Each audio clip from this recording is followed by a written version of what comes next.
report to you tonight. I'm not going to do that, but I'm going to read a bit. You'll have to forgive me because I am South Wales, so I'm not going to get it right. I won't get the accent right. To think, there was a time when I didn't know where Post Lane went after it passed the end of Black Lake. Emil, little Owen Cole's big brother, was the first person I remember walking as far as the end of Black Lake, but he didn't carry on any further because they found him there on his knees with his shoes off and his feet all blistered, crying and shouting for his mum. Hugh and me couldn't understand what was the matter with him, and Moy was only pretending to understand, that's for sure, or else he would have told us. Emil was always scrubbing the doorstep when we passed Mount Pleasant on our way to school in the morning, and then he'd go into the house with a bucket and slam the door. Why does he talk like a woman, do you think? I said to Hugh as we went by. I don't know, said Hugh. Nor me neither. Perhaps he really is a woman, said Moy. Oh, shut up, you fool, said Hugh. He'd be a she then. Well, they say he dresses up like a woman when he's in the house on his own, said Moy, and puts curling pins in his hair and paints his face red and things like that. No. Who told you that? We both said together. I heard a blow telling Mum the night Em got sent home from the quarry for crying and not being able to do his work. But Jesus, you'd never think he was a woman if you heard him swearing at his mum. Get away, we said. Does he swear at his mum? Oh, yes. We hear him sometimes at the end of the terrace at 1 o'clock in the morning. And the sound of a big fight there sometimes when Owen comes home drunk from the Bluebell. I heard them at it myself one night last week. Owen ran out after him shouting, "Leave her alone, you devil, or I'll stick this knife into you," and chased him all the way down the street. That was the night he went missing, wasn't it, Moy? Said Hugh. Who? Em? Yes, it was last Tuesday night. It was a moonlit night, just like tonight, and everyone had gone to bed except little Will Policeman's dad. It was hearing him knocking next door to ask Ellis, David Evans' brother, to come and help him look for Em that made me get up and go to the door and see what was going on. When I saw the policeman standing at next door's front door, I went straight back to the bedroom and started getting dressed and putting my shoes on. What's the matter? Where are you going? It's not time to get up yet, said Mum, half asleep. Just into the street to see what's going on, I said quietly. I went out, closing the door behind me and taking the key with me so I could get back in again when I came home. There was little Will Policeman's dad in the doorway, talking quietly with Ellis Evans. "We better take a rope with us," said Ellis Evans. "We might need it."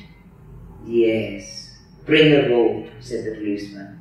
"We'll go over to Mount Pleasant first in case he's come back. All the others are waiting at the crossroads." "Can I do anything, Ellis Evans?" I said with one eye on the policeman. "Bed's the place for you at this time of night," he said. Well, we followed them. And when we came to Mount Pleasant, the policeman opened the gate and knocked on the front door. "Who the devil is it now?" came little Owen Cole's voice. "Get to hell with you, wherever you are." Get yourself down here, Owen," said Ellis Evans, "or you'll be in the lockup. The policeman wants to see you." "Go to the devil," came Owen's voice again. "Did Emil come back?" said the policeman through the keyhole. "No, and the bugger won't neither," came Owen's voice. "We're going to search for him with a rope," said Ellis Evans. "Well, if you see him, hang him to hell, and get back to your beds and get to sleep and let other people do the same, for God's sake," came Owen's voice. "Let him drown or hang himself or whatever the hell else he likes." Back there at the crossroads, about a dozen men had turned up. Hughes the curate was there, and David Evans Snowden View, and little Harry the Clogs, and Will Ellis Porter, and Roy's Uncle Owen, and Anne Jones the shop's brother, and David Jones the keeper, and Frank Beehive, as well as Ellis Evans and the policeman, and one or two others we didn't recognise. "Phew, I've never been out as late as this," said Hugh. "Where do you think he went, lads?" "I don't know," I said. Not me neither. There are lots of places for him to go if he wants to kill himself, said Molly. If it was the middle of winter, he'd only have to go out like Moy Freed and walk up past the wine onto the side of the boil and lie down in the snow till morning. Well, he can't do that on a fine night like tonight, said Hugh. Why do people hang themselves, do you think? Well, because they're out of their minds, of course, I said. Oh, it must hurt when the rope squeezes round your neck, said Hugh. No, it doesn't hurt much, said Molly. How do you know? Well, it's easy enough to hang yourself if you want to. You just hang a rope with a noose on it over a branch or something, and stand on a rock or something, and put the noose round your neck and jump off the rock. I tried it just for fun in the toilet at the bottom of the yard once, just to see. Bloody hell, watch out, lads, said Mo suddenly. And there we were, the three of us, lying behind the bank, round the corner at the bottom of Ashbrach, where we heard something jumping over the wall into Post Lane, and the sound of someone walking quickly up the middle of the lane. And what did we see coming round the bend of Emir? He was in the middle of Post Lane, walking quickly and taking tiny steps as though he was wearing a skirt that was tight round his knees, with his chin sticking out and his eyes staring up Post Lane. He had his hands stuffed up his coat sleeves as though he was an old lady wearing a muff. There was a strange smile on his face, and he was sticking his tongue out, and he looked like a dog who'd been killing sheep.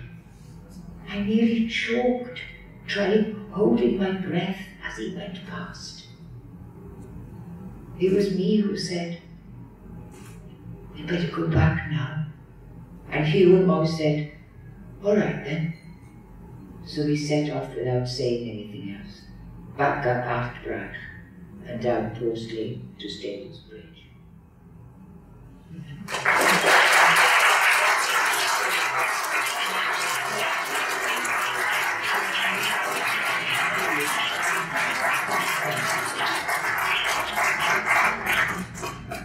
And now I'd like Mary Prichard to join me, please.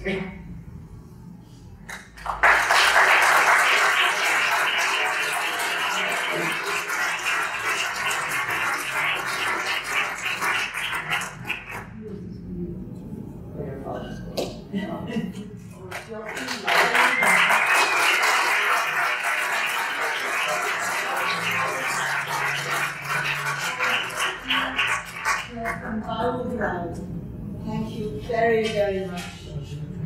Sian. Well, so that everybody can see. Yes. And I'd rather that you held that up. Yes. Okay, would you like to face? Sort of, tipyn bach wedi paratoi, achos fel Sian wedi bod wythnos yn ôl rhywbeth felly. And don't worry, I speak English as well. Wel, bobl, dyma dydd I gofio I dydd y bynnag. Yn gyntaf, gai diolch i'r Wales Arts Review o galon, fel ac I Bowson o'r review, am roi'r anrhydedd yma I fy nhad. So to thank you for the hugely memorable afternoon, now evening, for the great honour that you've given my father, and also for the experience that I've had this afternoon. Many, many gems in it, but just one was to hear a young Welsh-speaking, Welsh-writing author with a Portuguese name propose that this was his favourite novel. My father would have loved that. Mae'n fraint mawr iawn I fi fod yma. Dyma fi unig ferch yn had, 34 mlynedd ers iddo marw, yn derbyn ar anrhydedd dros Caradog Prichard ei teulu. Dyma chi cymdeithas llawn o fywyd, llawn o bobl sy'n creu mynediad newydd yng Nghymru, yn ysgrifennu yn Gymraeg ac yn Saesneg. ac yng nghanol trafod llenyddiaeth byw Cymru. Y rhan fwy o'n chi'n siarad Saesneg, neu sgwennu yn Saesneg, jyst ar rhan fwy o'n credu. Da chi'n